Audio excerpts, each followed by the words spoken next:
Yes, guys, how you doing? Welcome back to the Spurs Talk Show. I am Sean Butler. I hope you are all happy and healthy, doing the things that you love. If you're not hot, well, you will be. If you're in England, it's a rat-a-ta-ta, tantalizingly too hot for Sean to bear day. I hope you're all capable of doing some things that will help the entire environment chill out a little bit. Apparently, there is a lot of research out there that suggests that the ratio between cooling down and smashing the like button is very much aligned. So if you are overheating, smash the granny out of it for me, and that will do the job. Hit the subscribe if you haven't already, hit the notification bell, and drop a comment. Let me know your thoughts on today's topics. There's one major story coming out of Tottenham Hotspur today, which we're going to be talking about, which is Romero, the on again, off again. Is it done? Is it not done? Is he going? Is he not leaving? Who's to blame? Who's responsible for the shenanigans that are very much afoot? Some stories this morning came out and said that Romero to Tottenham is basically done, 55 million euros and 10 million in add-ons. Then Ali Gold, I'd like to say friend of the show, but he's never been on the show before, but friend of me in my mind, has said that it's not true. It's wide of the mark. So we're going to talk about the speculation here. Where does the truth lay? And we're also going to be talking about other opportunities, because there's people like Douglas Luiz that are now apparently wanted by all and sundry. Okay, and he's a player that absolutely smashes the next level of Tottenham's midfield. A player like him that can play in multiple positions, prem proven. And if you do that, first of all, in terms of like money moving, needle moving, I actually think it's a team without Romero that isn't replaced, and a team with Douglas Luiz that isn't replaced or that isn't flipped. I think we're a better team anyway. I think we're a better team. I think the Romero's a 50% of minutes guy. When he's on, he's fire. He's never around when you need him until recently. But in the past, I've always felt like he's not there for the big occasions or like just demonstrations of a kind of like a priority system, a pecking order in his own mind. And that's fine. Whatever, it is what it is. I'm not going to sit here and chastise the guy. But we're going to talk about some sort of hypotheticals here around what do we do if he goes? Where do we go if he stays? Why is it that one set of reports are saying that he's definitely going and it's done and they're coming out of South America? Why is it that Ali Gold's come out to pour cold water on it? Is Ali Gold being asked by the club maybe to dampen that notion because it is done, but we don't want other people to know it's done so that can affect our ability to go and negotiate in the market? And it's very easy. It's very tempting to sit here and just look at Daniel Levy's sort of situation with regards, what we know of Daniel Levy, zero-sum games, right, of negotiation. Someone has to win, someone has to lose. Can really be an off-putting experience for many chairmen. I think there was a report out a couple of weeks ago that said that there's one club that have essentially insinuated that there's two teams in the Premier League that they will not deal with. And that's Tottenham Hotspur is one of them. And look, if there's truth to it, and I think to a degree, there's no smoke without fire. We also have to remember, guys, that like the consequences of that sort of negotiation tactic is that's who he is, right? It's not necessarily a good thing or a bad thing. It's got him to where he wants to be in life. And it's taken us, Tottenham, we've been dragged along for the ride as fans of Tottenham. And we've seen sort of relative success, right? Europa League winner, like not many teams can say that. We've Champions League final, we lost it, but not many teams can have experienced that. Many finals along the way. It's not been this disaster class that everyone thinks it is, especially given that the paradigm in football has completely shifted and changed direction. However, back to the point, if Tottenham's transfer window is a little bit sort of dusty and dry because we've been trying to get deals done, but we haven't been able to, then you have to ask the question why when you look across London to Chelsea, who just have a different relationship with negotiations. I think Todd Boehly, I think he's reckless. I don't think his incredible amount of spend, his ridiculous relationship with money has yielded anything of any note yet, right? Yes, they qualified for the Champions League, but then so did Daniel Levy for 14 years in his tenure. They won the Conference League. Cool. You can only beat what's in front of you. But they haven't really challenged at the top end of the Premier League yet. And I'm not sure if they're necessarily improving their squad every single time they buy a new player.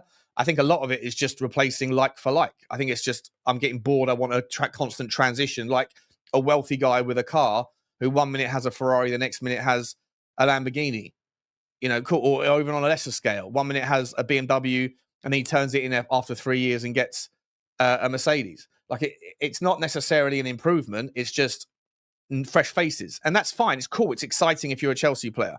But at the same time, I think that's the other extreme of the transfer market. But it is tempting to sit there and say, if he can get business done so quickly, and then why is it that we struggle? And I guess in a nutshell, the kind of Occam's razor here would have you think that it is just how you negotiate. Like if Daniel Levy wants to go into every negotiation, dragging it out, kicking and screaming, making someone, basically sign a contract through gritted teeth, similar to what's happening with Varandas at Sporting and Gyökeres, and we'll talk about that in a minute as well. Like you build a reputation, you build relationships, and you burn those bridges.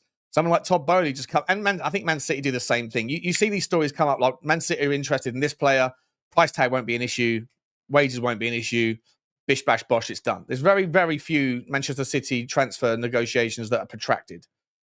And even the ones that were just that appeared to be protracted, like Harry Kane, well, that was just really, it was never going to happen because Daniel Levy was never going to deal. And that to me is problematic and it's frustrating. And here's where I'm landing all of these things, right? So my weave so far has gone off on a wild tangent. I'm going to come to say hello to the chat in a second, guys. But at the moment, you have to kind of go, well, if we're selling, so if it's down to his negotiation style, look, here's the kind of hypotheticals, right? If there's money to spend, we want to spend it, but we're not getting the deals done, then is that because of his negotiation style or the people that we're negotiating with? Possibly.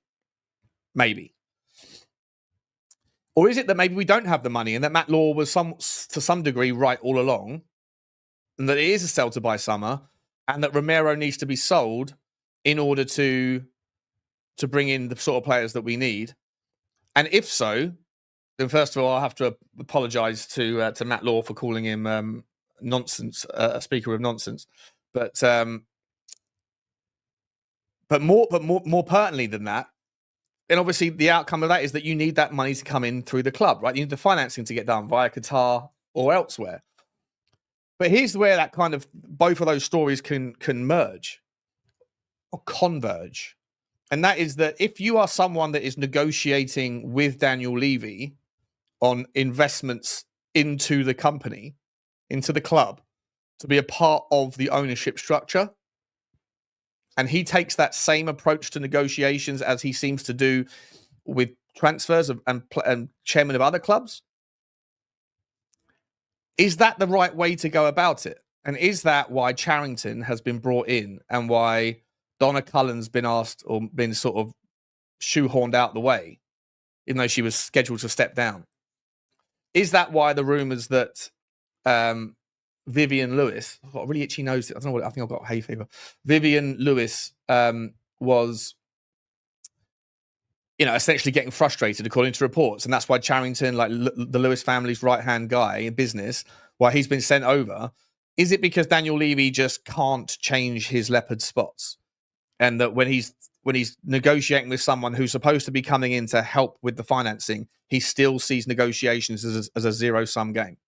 And that the people that are supposed to be coming in to maybe invest in the company are going through the negotiation process exhausted and shattered by the kind of like the style of negotiation where someone has to win and someone has to lose. What sort of model of negotiation is that in any walk of life? Maybe in certain industries where you only do one transaction with someone once and that's it. Then get every percentage point you can because you're never going to have to deal with that guy again. But if you're dealing in football where you're only going to be participating in maybe with 20 clubs in all likelihood, 30 clubs, and you've burnt bridges with most of them because of the last time you tried to do a deal, then that's not great. But what's even worse is if you take that same approach to people that you want to come and join your team rather than someone that you want to take their best assets from at the lowest price possible. So we don't know what the truth is, right, guys? We don't know what the truth is, but we're going to we're going to have a little sort of talk about it over the coming show. Let's see who's in the house anyway. Michael Watts is here. Oh, no, sorry. El Dante's here. Yes, guys, it's Monday morning and time for updates. Hope you've had a good start to the day and enjoyed your weekend, whatever you did. Thanks for being here. Well done, El Dante. Love that, mate. Love that. Look at that moderator in chief. Top modding. Top mod. Michael Watts, evening all. Evening, Michael. Hope you're okay. Early live. Love to see it, big man. Cheers, Simo. Hope you're okay, my man. Granny smashed. Big up, Sean. Big up, Drew Law. Hope you're okay. Hit the like button. Your room drops 20 degrees. Worked for me. Cheers, Maffy MC, Maffy Mook. I like that. Like that a lot. That's a good name. I mean, the only report saying he's gone is Argentina. Clearly biased. Possibly, mate. Possibly. Or, as I say, maybe there's something else going on. Maybe, just maybe, there is a chance that, like, that he's going to go. And here's the thing, right? If he does leave, then you have to ask yourself, well, what do you do with it? Where do you go next? And to me, the argument that you should chase after another centre-back, I'm not sure it's as strong as I used to think it is. And I certainly don't think you should be going and wasting your time trying to convince Mark Gahey to come. And I actually think that the club, as I say, it all depends on the circumstance and the situation and how much money really is knocking about. But to me, I'd make the argument that. Sorry, 1 second, guys. I've just got to close the door because here's the TV. It's driving out the wall. 1 second.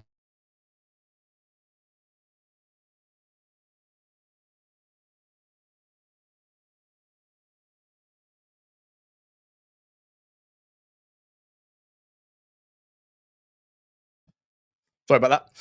I would make the argument that maybe you don't need another centre back, and maybe if you do get 60 million, 70 million euros for Romero, maybe you can go and kind of fill the holes elsewhere. And you know what we're trying to do here, guys. Remember, we're trying to get 30 points, right? We're trying to get 30 points more next season than we got last season. That's the goal here. If we get 30 points more than we got last season, 28 points gets you fifth, 31 points gets you fourth, based on everything else being the same. Now, you've already seen other teams that are improving, right? Chelsea, I'm not sure Chelsea are improving, to be entirely honest. Really I don't know they are, right? Like they've got Liam Delap in, which is probably going to relegate Nicholas Jackson. Nkunku's probably going to get out the way as well if they're trying to bring in, or they just brought in João Pedro. But I don't think João Pedro's this game changer that everyone thinks he is. I think he's a good player. I don't think he's a world-class player. Then you've got Jamie Gittins. Is Gittins that much of an improvement on their wingers? They've already got 400 wingers. They've got some absolute class wingers. I don't think Chelsea are necessarily improving that much. I think Liam Delap is a baller. I think he'll get. I think he's an improvement. But everywhere else, I'm just seeing Chelsea just doing like a revolving door. They're trying to bring all these players in, and then at some point they'll get rid of some players, and they have got a reputation for being able to kind of get, you know, decent money back on the players that they bought that they didn't necessarily like 12 months later. But for me, I'm not necessarily looking at Chelsea as this massive improvement. I think that where Chelsea lack isn't in talent, it's in organisation. You know, the first couple of years under Todd Bowley, they had some great players as well, and they weren't doing anything. They're capable and susceptible to getting picked off. For me, the most important player in their team is someone like a Moises Caicedo, who goes under the radar for people that are watching on TV because he's just someone that's out of sight, picking up pockets and doing the defensive work that doesn't allow teams to transition on him or on Chelsea. You know, they put so many players forward that when they get lost in transition, and this is the difference between Tottenham and Chelsea, similar sort of approach, different style of football, but similar sort of approach under Ange. But when we got transitioned on, there was no one there to pick up the pocket and to annihilate the opportunity before it became something.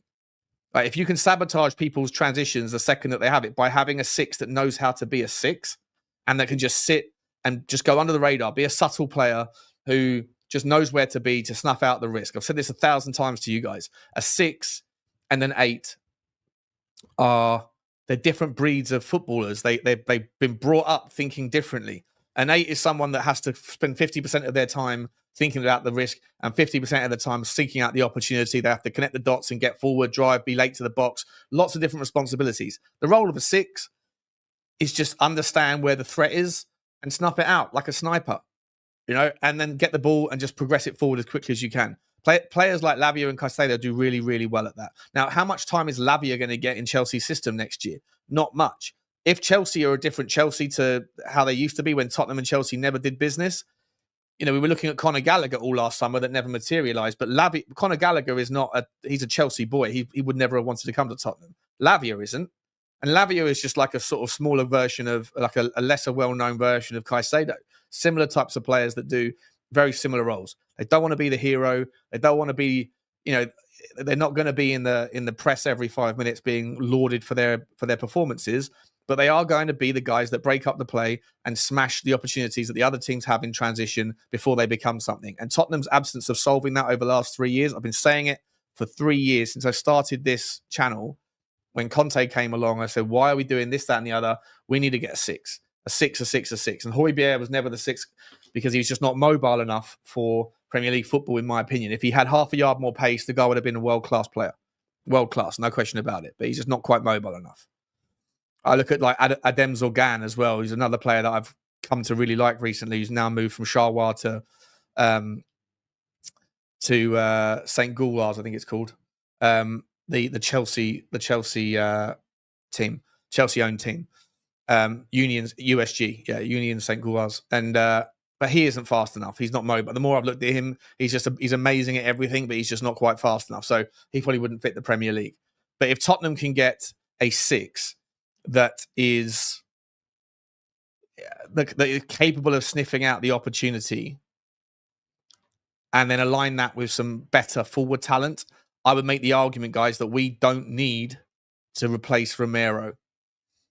I think if you have Kevin Danzo at a starting right-sided centre-back, Micky van der Ven, Pedro Porro and Destiny Udogie, and behind them you have a fully fit Radu Dragusin, who, by the way, was super highly touted and super highly rated before he came to Tottenham, and he was asked to play in a system that didn't suit him. We're not going to be playing that system anymore. We're playing 10, 15 yards deeper. Even 5 yards deeper would be a massive boon to his abilities. So if you have Danzo, you have Dragusin, you've got Vuskovic, you have Van der Ven, and Ben Davies there as like for an extra year as like if you need to go to a back 3 at times, and or just a way to transition the experience and do a little bit of coaching whilst he's helping some of these younger guys coming up like a Vuskovic. I think that and there's another centre back, and Takai, of course, Kota Takai. I think that the more I've read about this Kota Takai guy, I think that we've actually got an absolute bargain there. That more and more people I'm reading up on that understand Japanese football and who know the difference between Japanese football and the Premier League, they're saying that he's got absolutely everything that he needs. His concentration, his command of the box, his aerial strength, his ability to snuff out danger, to go on the inside, to go on the outside in terms of, or to be taken on the inside or taken on the outside rather, pause, is something that that he could easily turn up and be quite comfortable. And obviously, there's going to be an acclimation process, and the second that he makes his first mistake, I can already see what's going to happen. But I genuinely think that for those reasons, you're not going to get Mark Gahey as well, guys, right? Mark Gahey's not coming to Tottenham. So at what point do you go, is it not more important that we go and fix the 6? And I'm not even saying that Douglas Luiz is a 6, by the way. I don't think he is. I think he's an 8 that can drop down, but he's still got that same kind of I need to get forward thing. If you could go and get, with the Romero money, a monster 6 like a Morten Holman from Sporting, who's experienced, who's Danish, who's an incredible passer, but sniffs out the danger and doesn't let, you shall not pass kind of thing. I think that you solve a lot more problems. And then just with the addition of someone like Thomas Frank's ability to organise, create disciplined systems, tactical adjustments during the game, and allowing players to play to their best version of themselves, right, without asking everyone to just play one version of football, regardless of whether they suit it or not. I think that you can get 20 points better in the league next season just from cutting out those silly mistakes. And then if you only need another 10 points to qualify for the Champions League by right, then I genuinely think you just need to go and get a couple of good players in the forward line, a new striker, or a new and someone who can play in that top end of the pitch, someone like a Micky Tadzi. It doesn't have to be a £200 million sort of spend, excluding sales or including sales rather. It doesn't have to be that way. You can get this team squad better shaped within a couple of trades, a couple of transfers. A monster six that I don't want to see Tottenham have to go, well, if you're spending 60, 70 million on an Eberechi Eze, or if you're going for, one of the players I put out on the video last night that will be second choice. And by the way, on that, did a complete oopsie. I don't know why I hadn't seen the latest update that Malik Tillman has gone to, that's going to Leverkusen to replace Florian Wirtz. I hadn't seen that. I thought that Justin Kluivert was the last time I heard that someone was going to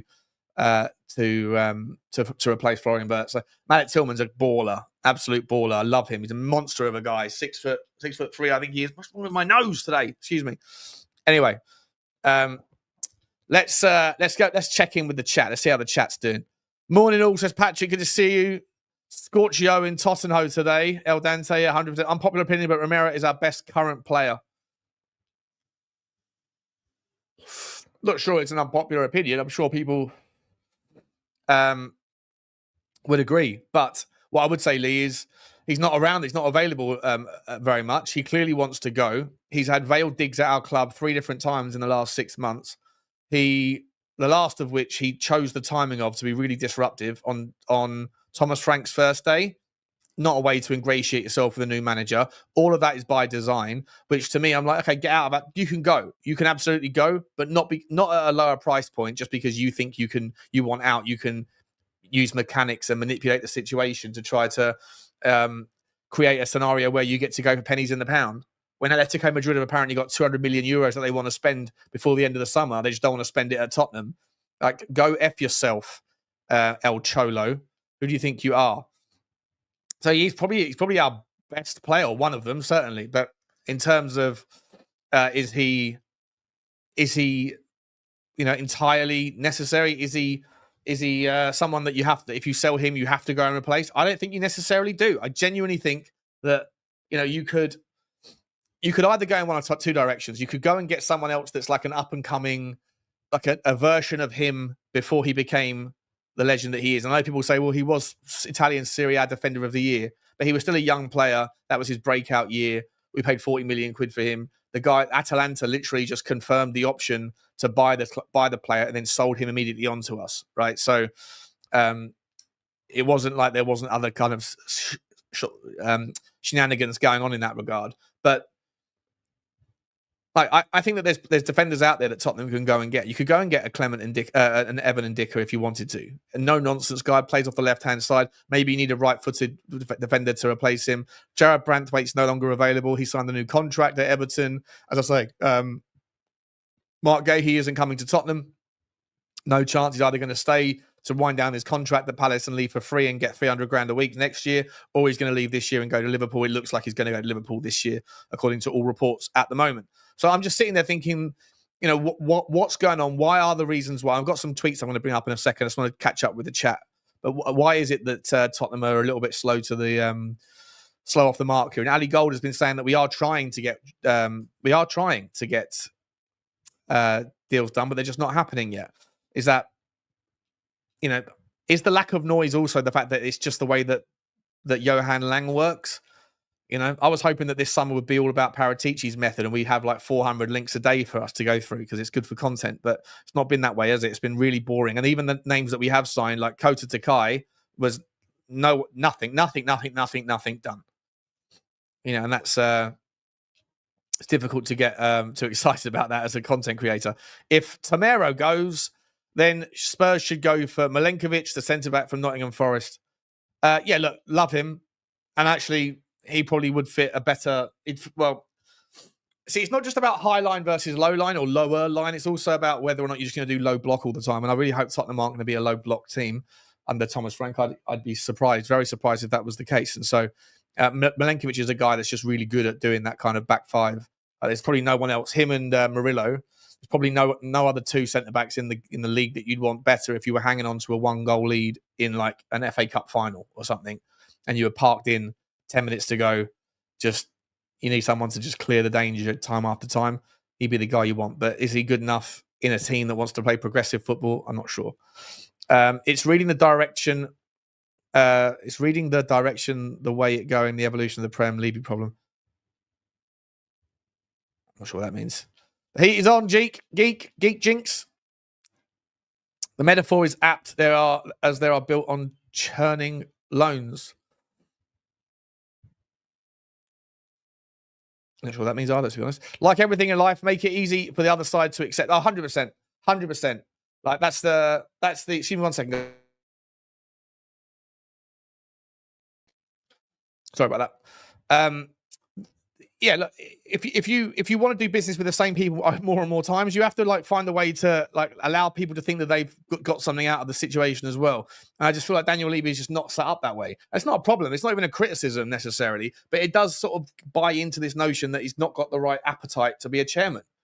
He's got a different type of property. You're not going to do that many trades, in your Apple ties before anyone asks. Know what you're thinking. There is money, but what is the project? And where is the window to push for a winning team? It is good to try out the youngsters' current team with Frank. Wait on next year, maybe 4D chess, maybe no. Maybe. Let me get some of the chat up here, the tweets up. Long been the rumor about Daniel Levy always raising and changing the external investment at the last minute. 100% Patrick, yeah, 100%, mate. Does anyone really know what Charrington's role is? Oh, there's loads of. I'm going to catch up with the top of the chats. Wine, matey. It's not wine. You can see the bubbles.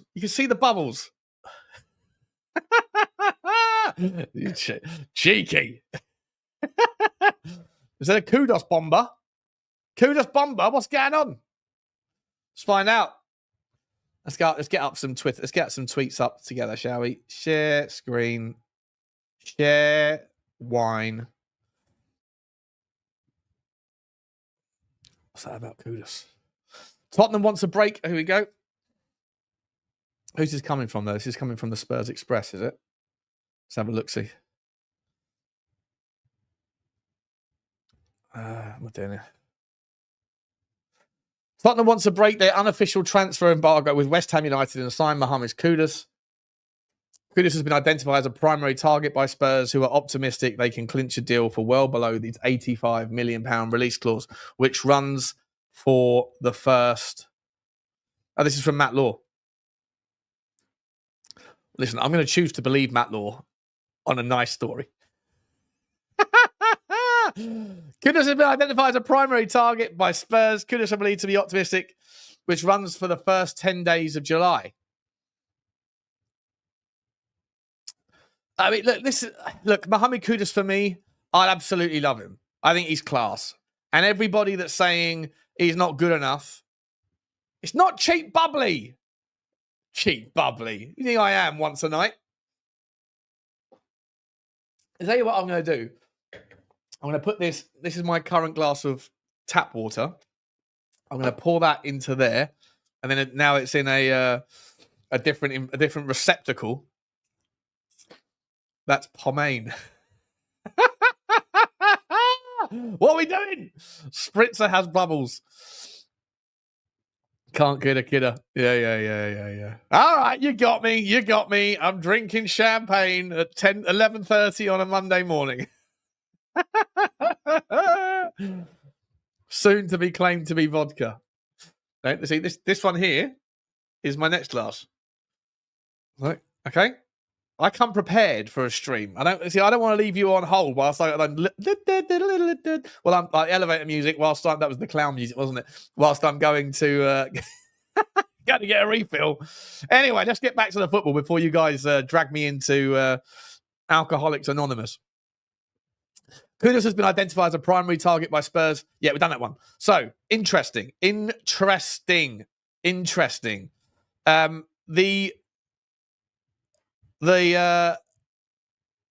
this is what I'm talking about, right? So,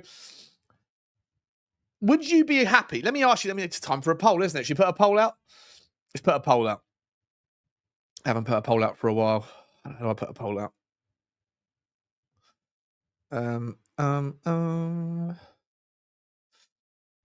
Okay. Polski. Start a poll. If we sell Romero, do we buy a replacement at right side centre back? Go bigger than we were going to on a DM. Get a second big name forward. Striker, 10 or winger. Okay. Oh, no, I can't do that. Shit, too much. There you go. I don't want to have a fourth. Hang on a second. What's going on there? Go bigger than...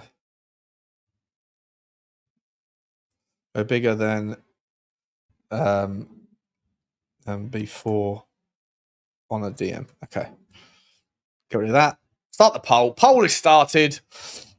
Poll position. So I've given the three options. The three options were, one is go replace him, right? You sell Romero, do you replace him? Two is, if you had, say, 30 million quid for a DM, pending the sale of Bissouma, pending maybe a sale of one or two of the fringe players like a Solomon or Valise or whatever else, go bigger, like 60 million, 70 million on DM. Or maybe even two midfielders to rebuild and construct, like go and get a Dougie Luiz and go and get Hugo Larson or whatever. Or do you go, no, we'll keep to the plan, Batman, but if you're selling Romero, then that gives us enough money to go massive at the front end. Go and get like a striker, go and get a Calamuendo, go and get a Mikel Tadzi, go and get a Eze, go and get a Semenyo, go and get like two of those four. Let me know your thoughts. Let me know your thoughts. I love a good poll. So do I, mate, especially on a Friday night. Ooh, Viva Street. There's nothing quite like a Viva Street. The heart of a midfield is the weakness. I completely agree, Patrick. I completely agree, mate. I think our midfield stinks. The reason why James Maddison has to come deep all the time to get the ball is because we don't have a six that can pick off the danger and then also thread a pass. Go and look at Caicedo's highlights last season. No one was talking about Caicedo last year, but he has improved so much, Chelsea's system, by, as I said earlier, just getting in the right position, snuffing out the danger. He knows where the ball's going to be because he's got the mindset of a six, but then his pace at transitioning it, his pace at driving it forward. He doesn't fuck around. He doesn't hold on to it for too long. He gets it and he goes. And to me, it's a wonderful, wonderful thing. What's happening here with Fabrizio? Has he said something? Romano bomb. Ooh-wee! It's coming, people! It's coming! It's coming! Tottenham a genuine interest. Oh, he's just reporting what Matt Law said. Initial contacts took place with his new agents while there are more clubs also involved. Cudas open to Spurs talks. Ta-ta-ta! Let's have a look at Mohamed Cudas on the old Cudas. Cudas, FB refs. This guy is so versatile. Have you ever seen this? Have you ever seen on FB Refs 3 different tabs to compare him to. Usually, you've got a versatile player that you can compare him to attacking midfielders or wingers or forwards. Not this guy. You can play him everywhere, and his stats will look horrendous across all 3 as a consequence of this. This is where FB Refs falls apart, or this is where stats fall apart, right? If you're someone that plays certain minutes as an 8, and certain minutes as a winger, and certain minutes as a 10, and certain minutes as a forward, then let's just, for simplicity's sake, say that you've played 25% of your minutes in each of those 4 positions. Then you're going to be compared for your overall minutes against midfielders doing the things that you'll see here. Like, so versus midfielders, he's an out of this world offensive player. But I bet you his stats defensively are terrible. Yeah. Interceptions, the 4th percentile. Clearances, 12th percentile. Because 75% of the time, he's not doing those jobs, but yet they only have 1 set of data. And so when you compare him across 3 different things, look, but then as a forward, well, he's not scoring as many goals as forwards do. So he looks shit because he's spending 75% of his minutes not doing what a forward's supposed to do. Look at this. He's in the 99th percentile for all the passing range because forwards don't pass the ball very much. Forwards get the ball and shoot, right? So this is where stats can be misleading, guys. Very misleading. It's getting hot in here, Drew. Look. It is getting hot in here. Cudas does stink of paying over the odds for a player when we could use the money to get something better. For me, Xavi Simons over Cudas. Yeah, 100%, mate. Give me Xavi. Give me Xavi all day long. Give me Xavi. Is Cudas a right winger or a left winger? Plays off the right normally, doesn't he? One of the reasons why I don't think he's... let's have a look. I'm just getting him up on the transfer market. Cudas. Transfer market.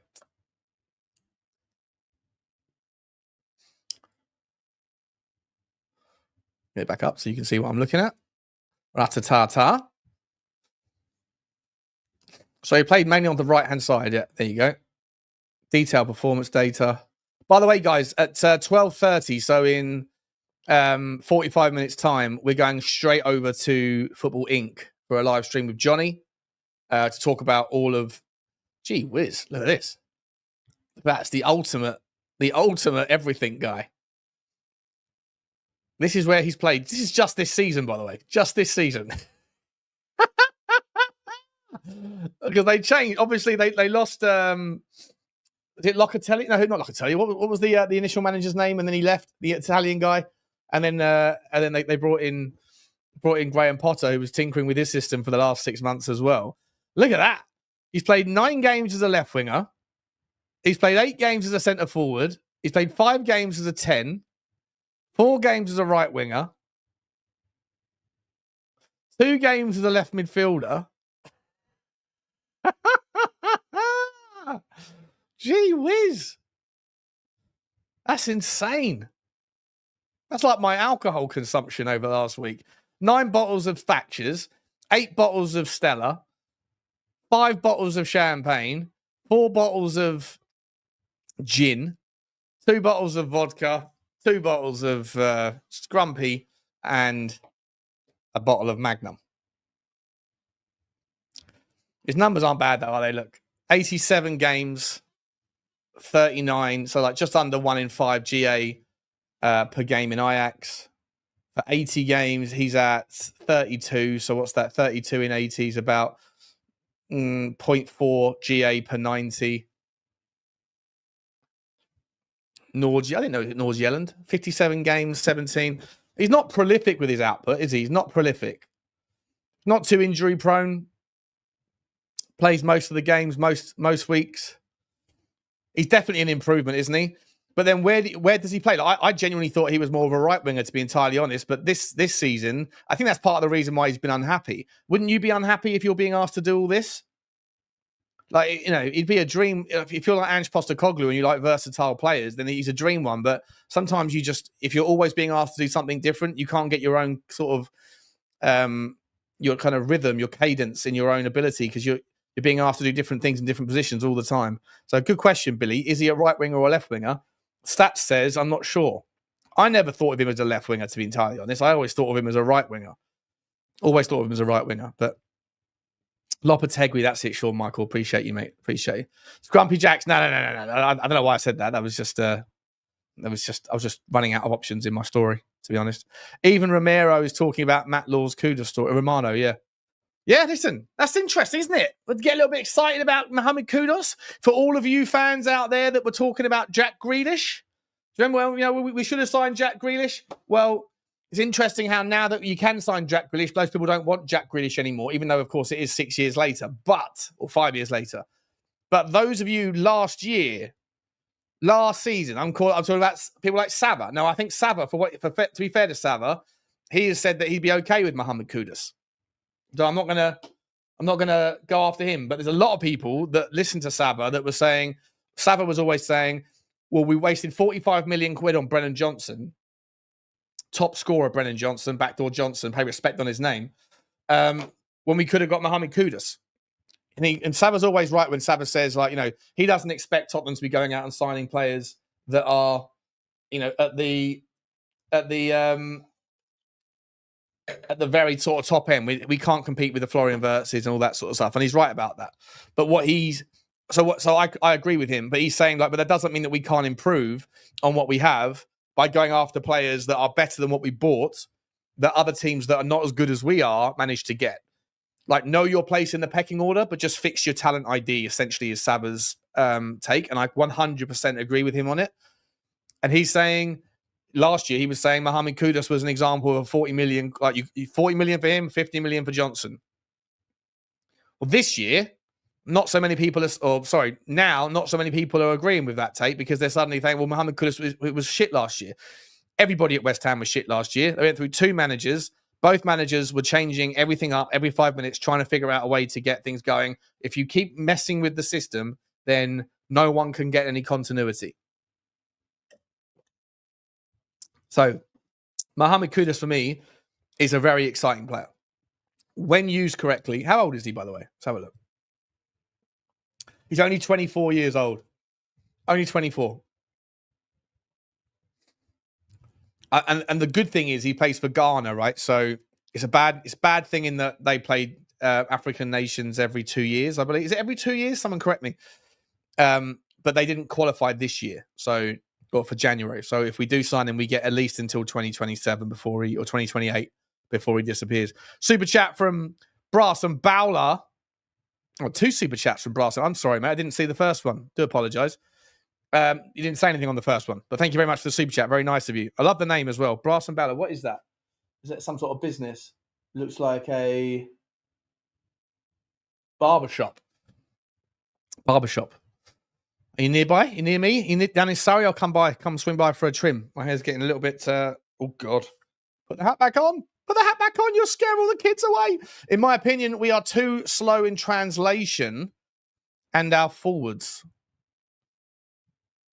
Transition, you mean? I think maybe that's also correct. Transition and our forwards. Could you look at Joey Veerman's stats?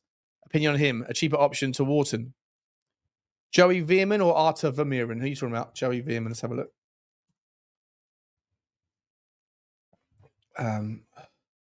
Joey Veerman plays for PSV.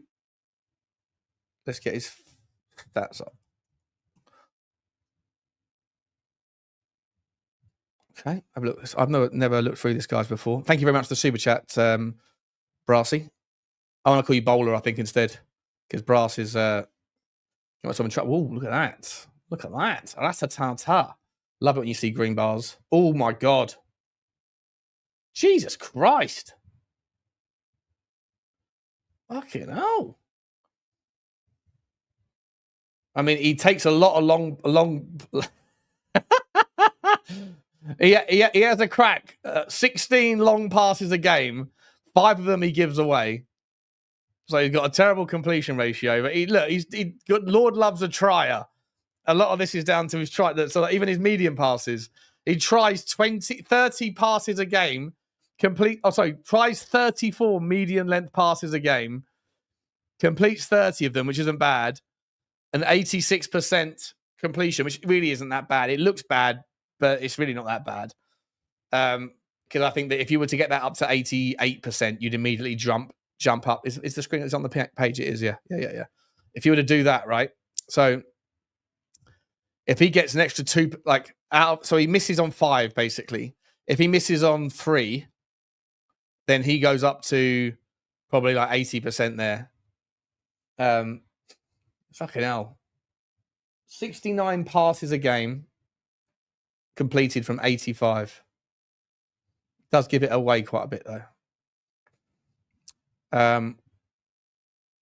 Is this guy like the most involved guy in all of football? Touches, 94.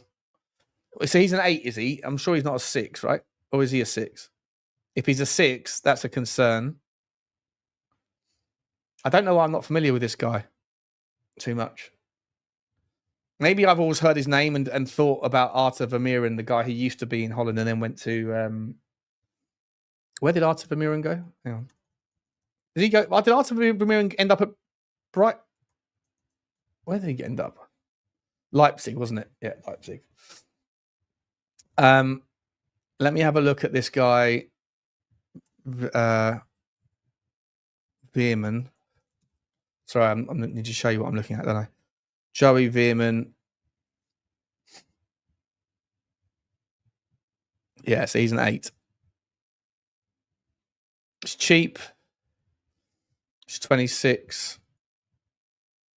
Came through Holland, hasn't left Holland. To be honest, mate, I haven't seen enough of him. I'll go and run him through the Y Scout. Do you want to do a little bit of Y Scouting now? We can do a little bit of Y Scouting if you want. We can go and find our own little special 6. Should we find a special 6? Let me know in the chat if you want to do some live Y Scouting together. Yeah, that was Leipzig. That was Vermeeren, wasn't he? There's only one man for our midfield, and that's hard on. There's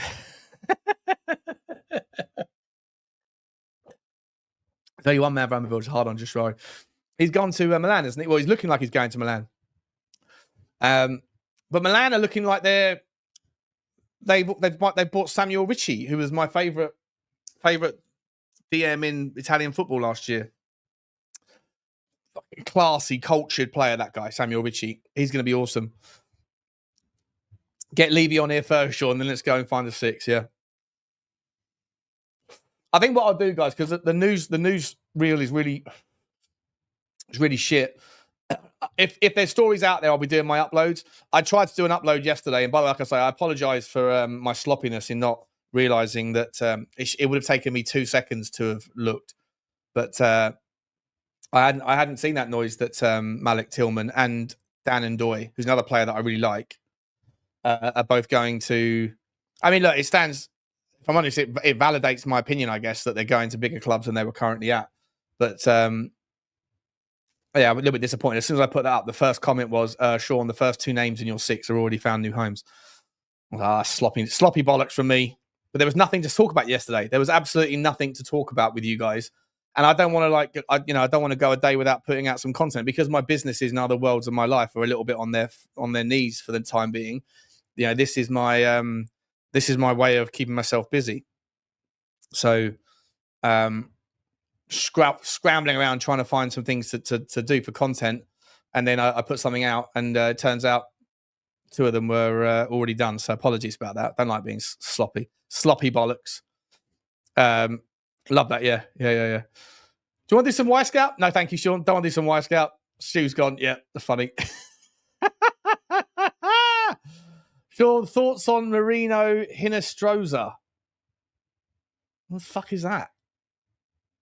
Embarrassing me with my lack of knowledge. How Marino Hinestroza plays for Colombia. Got some Japanese in him, has he? Apparently, he must have some Japanese in him. You can see by his facial expression. Surely that's a little bit of Japanese in there, is there? See by his eyes. His name clearly. What am I doing here? Let's have a look. Where does he play? Liga de Mayor.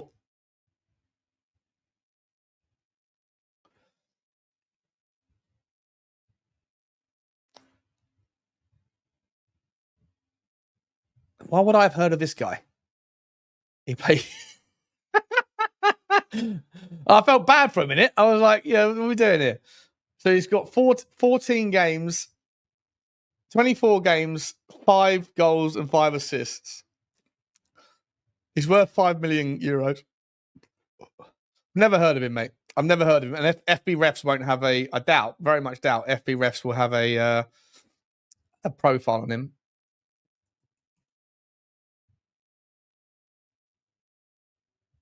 Yeah, no, all FB refs have is just the amount of times he's played. No actual data. So yeah, sorry. I haven't come across him on the Y Scout, mate. Haven't come across him on the Y Scout. Proper CM move.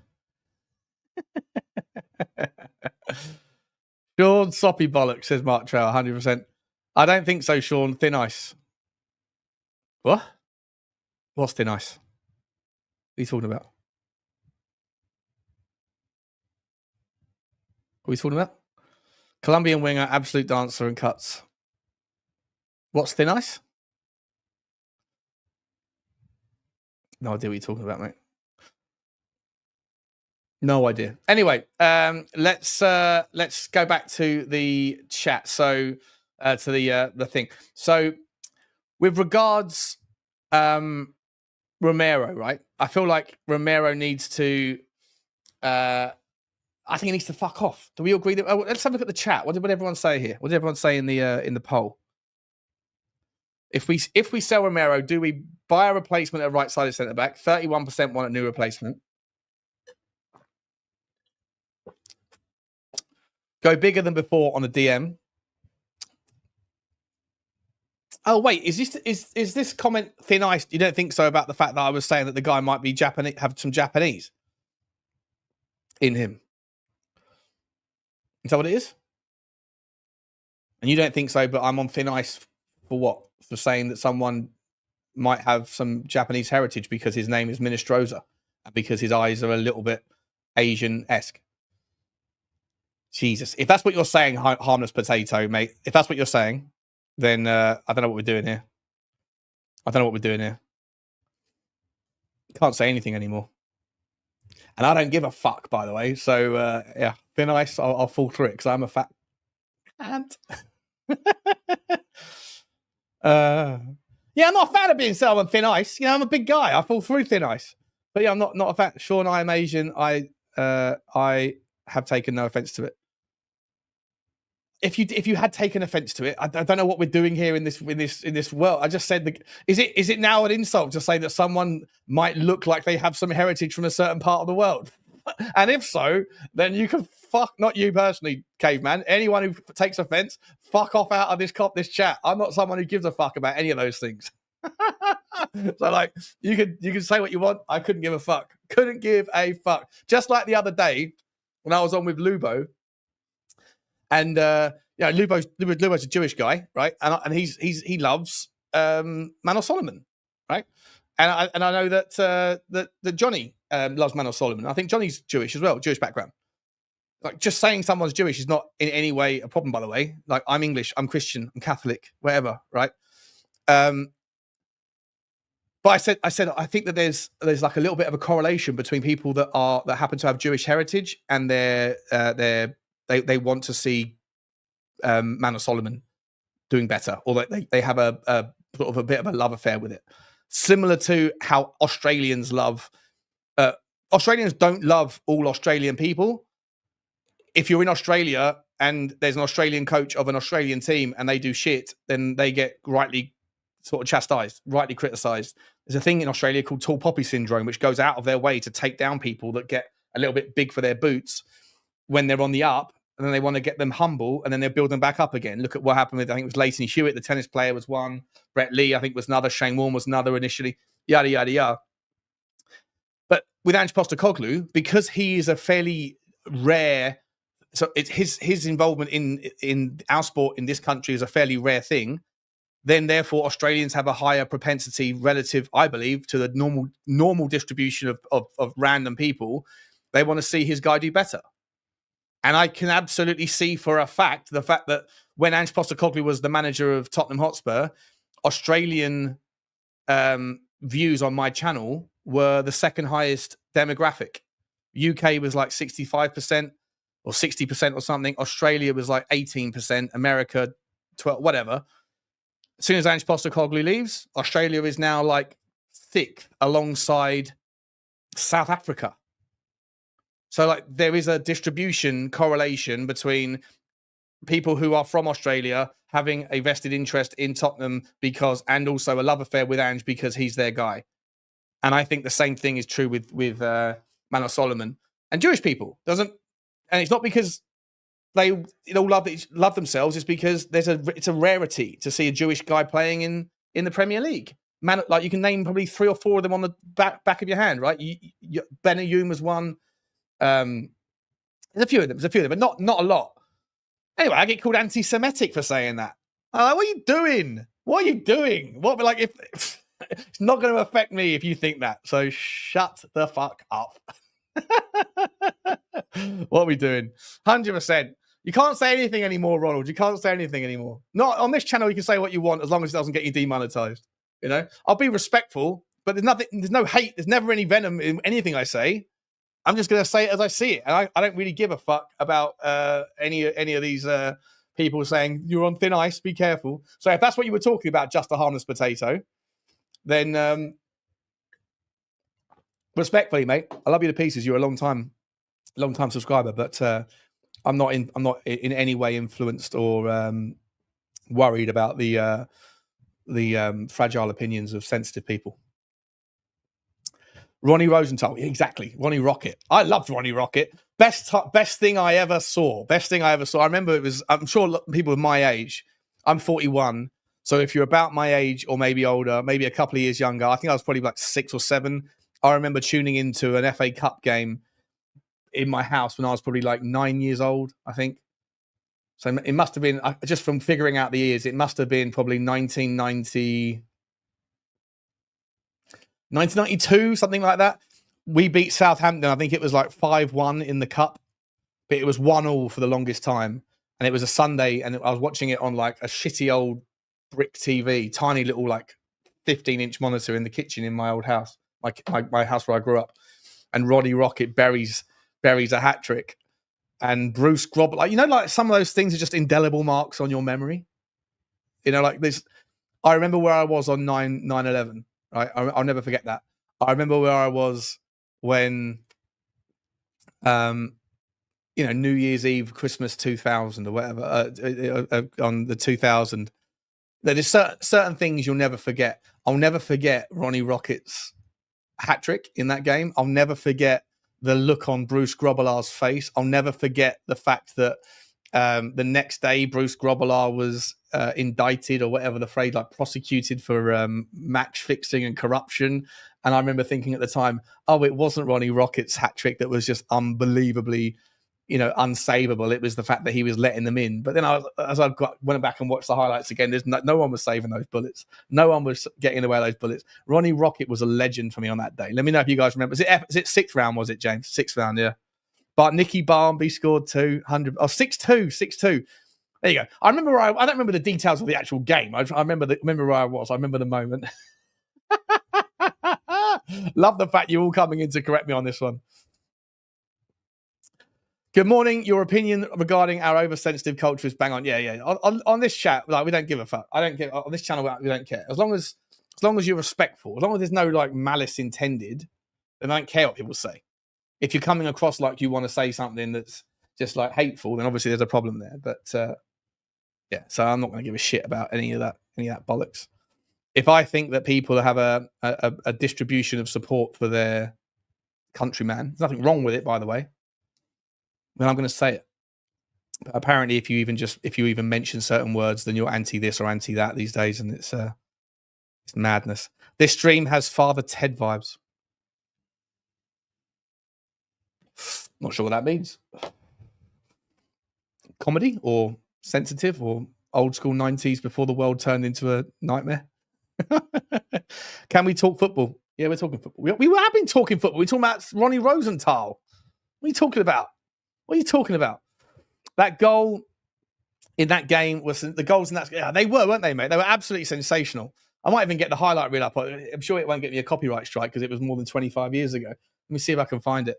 But Yeah, in terms of like, here's the stories, by the way, guys. In 25 minutes, but we're going over to Football Inc. to chinwag with Johnny.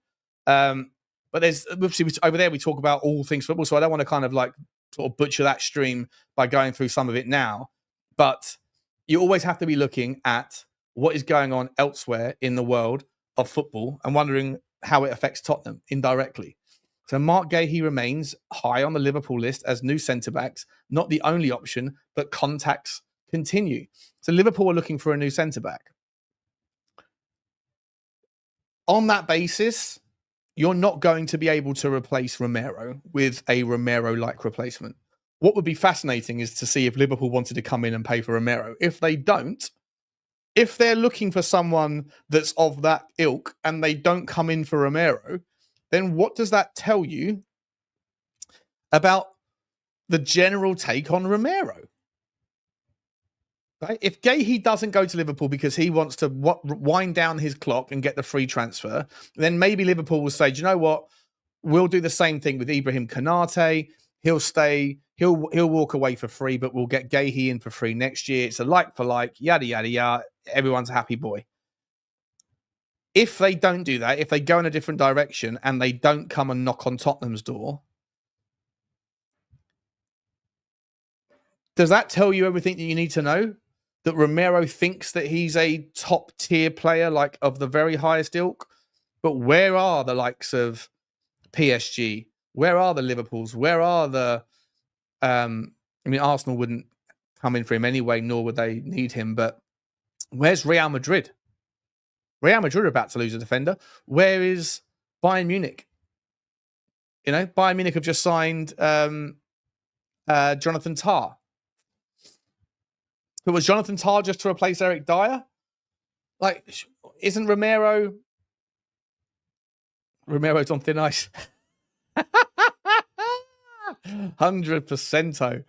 100%. Liverpool actually need two centre-backs. They sold Konza, overpriced, as was Wirtz, and Konate doesn't want to sign a new contract. Yeah, but he's got a year left on his contract, Potato, right? And so does Mark Gahey. So maybe they can have a conversation with Mark Gahey's agent and say, look, just, relax, chill. We'll sign you next summer. Go and pick up your last year, and we'll get you in the off season. But then obviously that's a gentleman's agreement, and we know that gentlemen's agreements are very few and far between. By the way, guys, have you seen that story? I'm sure you saw it. We did a video about it yesterday, and we spoke about it on Football Inc. Gyökeres and his relationship with Varandas. What do you do now, right? Here's a question for you, and I want you guys to play this. And not that it matters to Tottenham because we're not going to sign Gyökeres, but it does indirectly affect us because it does create part of the story of the merry-go-round of strikers and forwards. Each to their own, but everyone, one player goes somewhere, yada, yada, yada. Gyökeres, Varandas said, we're not selling him. We don't need to sell him. We have our price. Yes, we had a conversation last year, but unfortunately, there's no information. The market's changed. And so I'm not going to tell you what the price is, but the price is the price. If someone wants to come and pay him, he will leave. If not, he won't. And he's got 3 years left on his contract, and he might be upset, but he's not going anywhere unless someone pays the money. And Gyökeres has come out and said, and Romano confirmed this. He said, I ain't leaving. He said, I'm not playing for them again. They've broken a gentleman's handshake. Now, what does that tell you about the Varandas? What does that tell you? I've said forever that Varandas is the Daniel Levy of Portuguese football, of European football.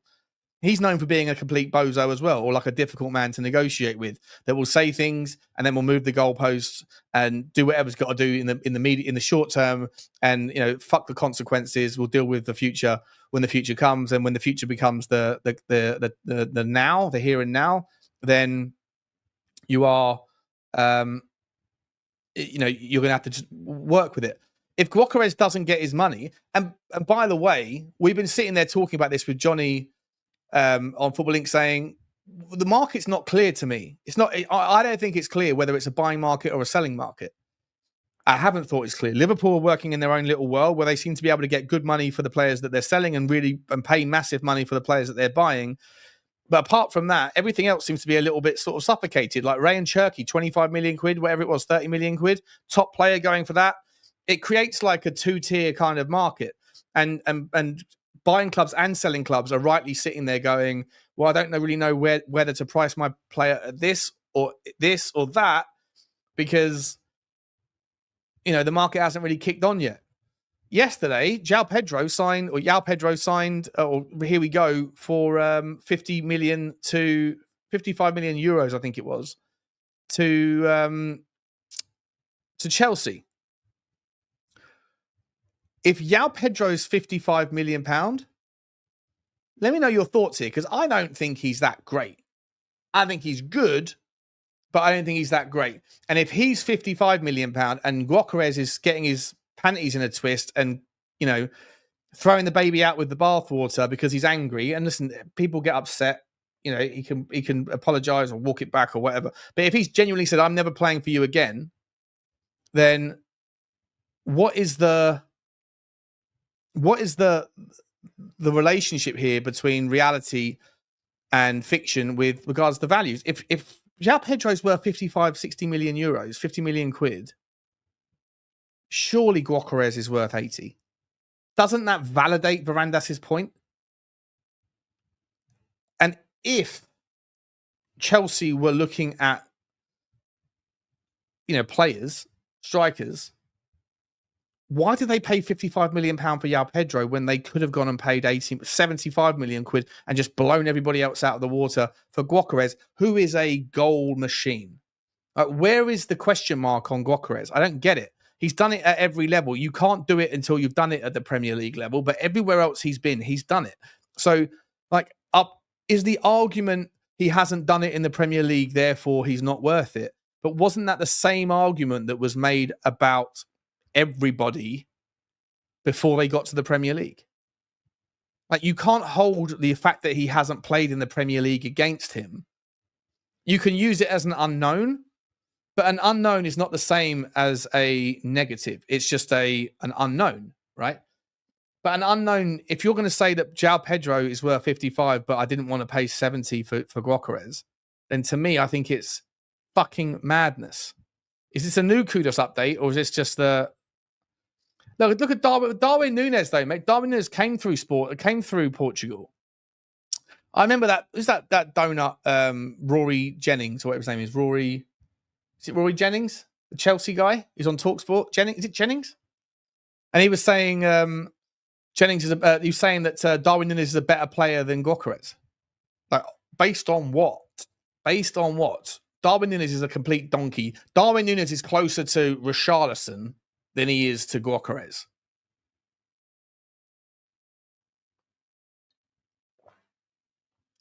But yes, it is what? Yes, it's the same, or there is one.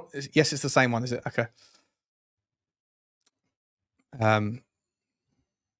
Chelsea just bought Pedro to stop Newcastle getting him, which would have allowed Liverpool to get Isaac. Oh, I love that. And by the way, I love your name and your warrior icon, Mohammed Abid. If that's actually you, you've got powerful eyes, bro. You should use them to some... go speak to a model, like a sunglass model company or something. Sunglasses. Rory True Geordie's little lapdog. What's a Rory Chelsea? Yeah, but I don't understand. For the life of me, I can't understand why it is that people would go to... why Chelsea would pay 55, 60 million quid or 55, 60 million euros for Pedro. What's your thoughts on Pedro, guys? Do we think Pedro's top baller? I don't. I think he's a good player. I think he's a good player, but he's not a great player. I think Gyökeres gets you goals. I think Sesko gets you... I think Sesko or Gyökeres get Arsenal over the line, potentially, although the line just got a little bit higher because Liverpool have just improved so much and Man City have improved and they've gone through a rebuild. So I think if Liverpool had the same team as they had last year and City had the same team they had last year and Arsenal did as well, but they replaced or they bought in a Gyökeres just on that basis alone, I think that's the difference. That's the 7-8 points that Arsenal needed to get over the line in Gyökeres. If Chelsea want to really catch up, why are they just replacing players with the same level of players they already have? Like Nkunku.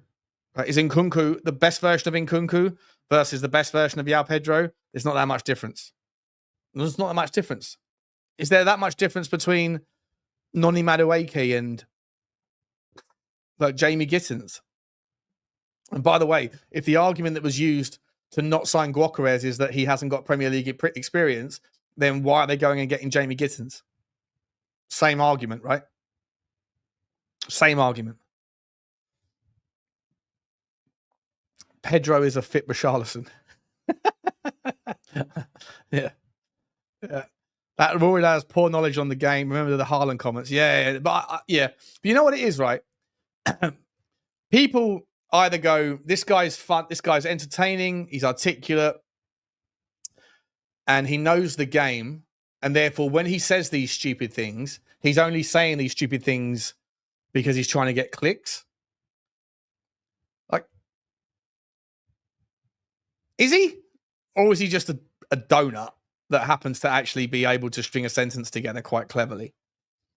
Because I don't know, man. But like the amount of shit. I remember when he was, I remember that compilation put together around his take on Pochettino over the season. And in the space of like 9 months, he went from believing in Pochettino, giving him a chance, to calling him out, to saying he needs to be sacked, to saying it's Tottenham, he's Tottenham, get him out of our club, he shouldn't be in our dugout. And then as Pochettino finished the season quite strongly, it was like Pochettino's been fantastic. Like the amount of flip-flopping in Rory Jennings, like that's not all for clicks, because he didn't put that compilation together. That compilation was put together by somebody else that was exposing him.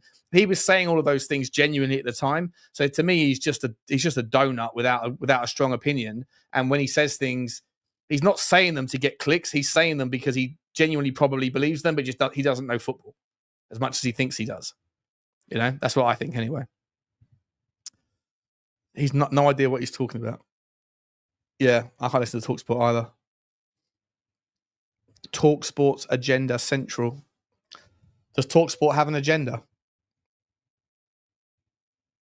It's weird, isn't it, that they have certain people on there. I mean, I only listen to Jim White and Simon Jordan in the morning when I take the dog out for a walk. I think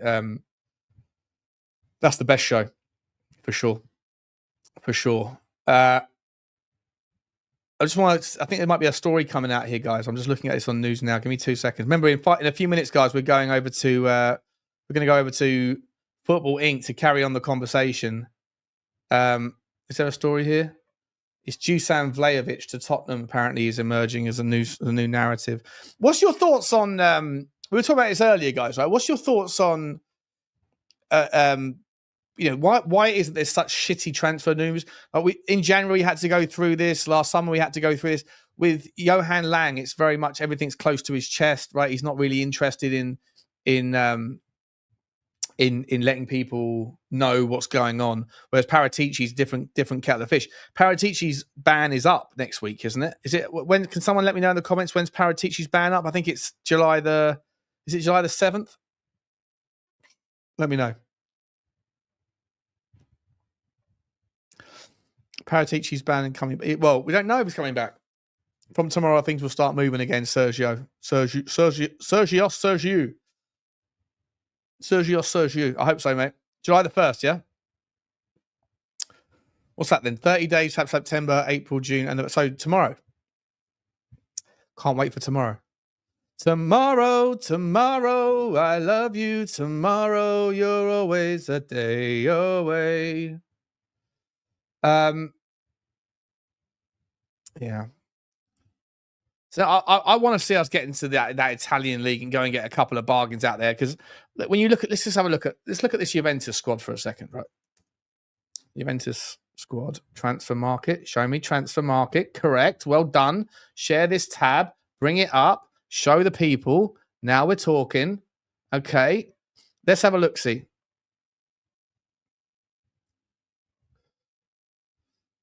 Load. What are you doing? Why are you holding me up?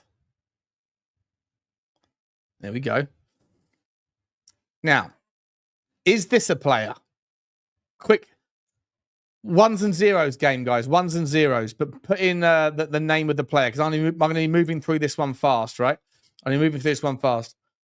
Quick ones and zeros game. Is Bremer, Gleison Bremer, so put in Bremer 1, Bremer 0. Is he a guy that you would like to see if Romero left? I know that 33% of you, actually, what's the, there's a Sava raid. Hello, Sava. Thank you, Sava. Appreciate you. Appreciate that, buddy. Very nice of you. So 33% of you want to see of the 329 votes, 33% want to see a replacement at right-sided centre-back. So if you want to see a replacement, would you take Gleison Bremer? Big, strapping, strong guy, plays in the back three most of the time. Thomas Frank doesn't mind a back three. I don't know how often Thomas Frank's going to play a back three at Tottenham.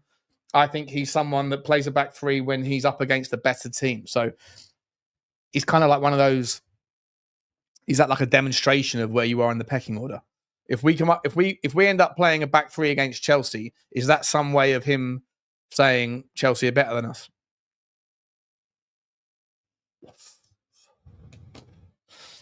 Zero, zero, zero, zeros, ones. Thank you for the raid. Appreciate you for the raid, Savar. Appreciate you, boys.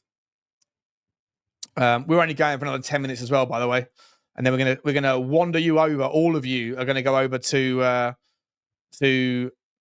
Football Inc. with me and Johnny, and we're going to be talking all about everything else that's going on in the world of football. And there's a lot going on, but I've had not a lot to talk about today with you guys because I don't want to sort of satiate or saturate the content on the next stream. But let's have a look at this one anyway. So Gleison Bremer, right? We're not going to get him. Well, we could get him, maybe. But you're not going to get Keenan Yildiz. Who loves orange wingers? I love left wingers. Is it true? Mm-hmm. It'll play back to Keenan and Kel, if you remember that. Kefram Turam. Now, here's a story for you guys. Right? This guy came from Leverkusen. Oh, sorry, from Nice. And he is someone that was on my top 10 list last summer. Went to Juve. Absolute baller. Now, if you were to sell Romero for 70 million and you didn't want to replace him because you thought I'm going to give enough of the minutes to Kevin Danso, who I think a lot of Tottenham fans have sort of taken a shining to, and then you have space to give these other guys a crack. By the way, bearing in mind that the expectations for next season shouldn't be necessarily to be chomping at the bit for champion for everything. We have to be a little bit cautious of our expectations. But could you go and solve massive birds here? Because Juventus and AC Milan are both looking at midfield upgrades. And so when you look at Kefren Turam, I'm just thinking whether a monster bid would bring him over to the Premier League. This guy is a baller. He's just exactly what we need in terms of his ability to sit, protect, to sniff out the threat, to be that monster, get the ball back, and then distribute it forward. How about Dusan Vlahovic, right? Dusan Vlahovic is, he's not a striker that really excites me anymore, but I think he's a striker that needs to see. I want to see what he's like in the Premier League. I think he won't do that well, but I think that Nottingham Forest, if they're trying to replace Chris Wood, should go after Dusan Vlahovic, and that would be a monster signing for them. We've been linked with this geezer, but that's not going to happen anymore because we don't need it. Everyone seems to want Manuel Locatelli. Let me ask you this, guys. Would you take...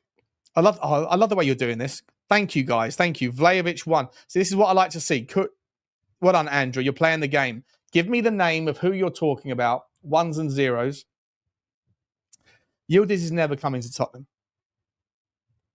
Never coming to Tottenham. Sean, wasn't there a Radu Tamori link? What do you mean? Who's Radu Tamori? Or are you saying Radu Dragusin swap for... That Tamori is in Vicario Tamori at Milan? Not sure what you're saying there, Stu. Pronounced Dusham. Who's pronounced Dusham? Vlahovic. Careful, Machine Joe. You're on a thin ice there, mate. You're on thin ice. Apparently, you can't be saying things that might be taken out of context. You can't be saying that someone looks like a certain place or sounds like a certain place. You know, you can't be trying to associate accents, buddy. We're going to say it as the language looked. Dusan Vlahovic. Locatelli won. We're not getting Keenan Yildiz. Forget about that. No chance. Locatelli. Jonathan David won. Dougie Luiz. Here's the big boy, isn't he? 30 million. He's 27 years old. He's 27 years old, guys. There really isn't any reason to not. I mean, from what I've seen today, Leeds are after him.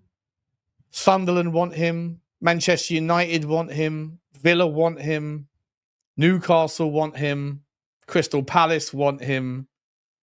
Didn't see Tottenham Hotspur in the list. Why not? Why not? He solves everything. Well, he doesn't solve everything. He solves a lot of it, though. And at half the price. If Spurs do a donut here and go and get Jacob Ramsey for 40 million quid,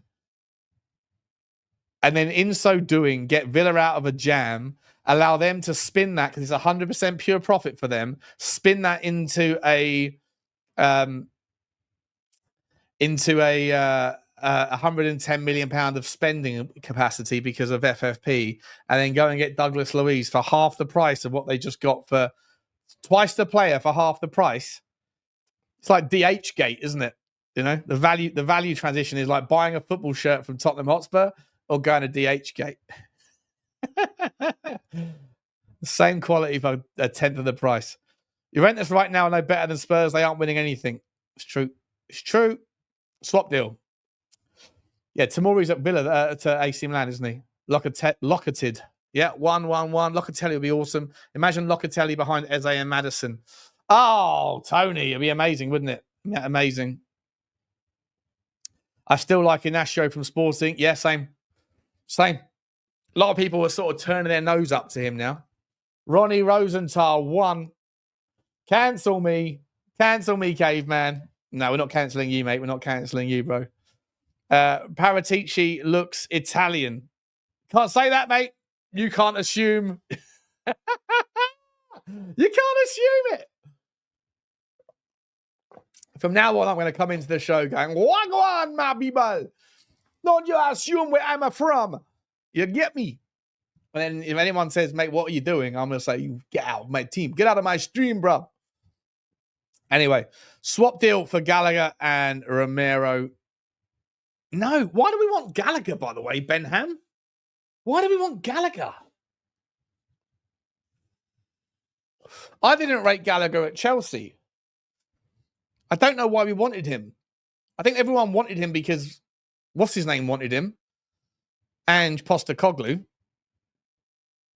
But Ange Postecoglou would have found a way to, as soon as Conor Gallagher came and disappointed at Tottenham, he would have found a way to change the argument like he always did, right? I'm going to talk out of this side of my mouth today, mate. And then tomorrow, I'm going to talk out this side of my mouth. And I'm always going to be right.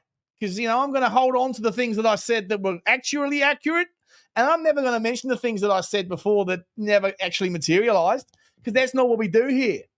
We are gobshites. We are absolute frauds who got very fucking lucky. Sean, say hoods and projects again. Yeah. I'm definitely going to get cancelled, but we don't care. We don't care. If I have to go and restart this stream on Bumble, fair enough. Or Rumble, not Bumble. Bumble's a dating app. Oh, dear. Rumble's what I meant. If we have to go over to Rumble, so be it. So be it. It is what it is. Dear. I told you, I'm not drinking alcohol this morning, guys. I'm on the lemonades. And it's going down very, very nicely. Not a bad accent. Thanks, mate. I've been over there, mate. Oh, look, Bo. You know, spent a couple of years over in Australia listening to a lot of people that talk. The only difference between English people and Australian people is the inflection at the end of every sentence. And basically, English people tell stories with a memory. I think Australians are a nation with amnesia because they turn their statements into questions with that inflection at the end of every sentence. It's like when they say, yeah, I went to the bar last night. I go, Are you telling me or are you asking me? I don't know where you went last night. Why are you putting it into a question? And I fucking love Australians. They're my favourite people. Happiest years of my life were in Melbourne. The funniest time ever. Had the funniest time ever. But Australians do make you think that they're asking you questions when they tell you stories. Anyway, we are out of here, guys. There's 800 people. Stay where you are because we're about to go over to Football Inc. and get going immediately on all of the football news, including Tottenham, of course. We're going to be talking about Tottenham, Man United, Chelsea, and all the other things that are going on in Europe. So there's 800 people here. Thank you very much for the redirect, people. But did I go to Sydney? Yeah, I was in Sydney. I travelled extensively through Anzac through my job, so spent a lot of time in New Zealand as well. New Zealanders are funny. They're funny people in New Zealand. So funny. Funniest people I've ever met. Even like the homeless people like would have you cracking up. Comedians galore over in New Zealand. Don't you dare, Aslan, assume my look, my heritage.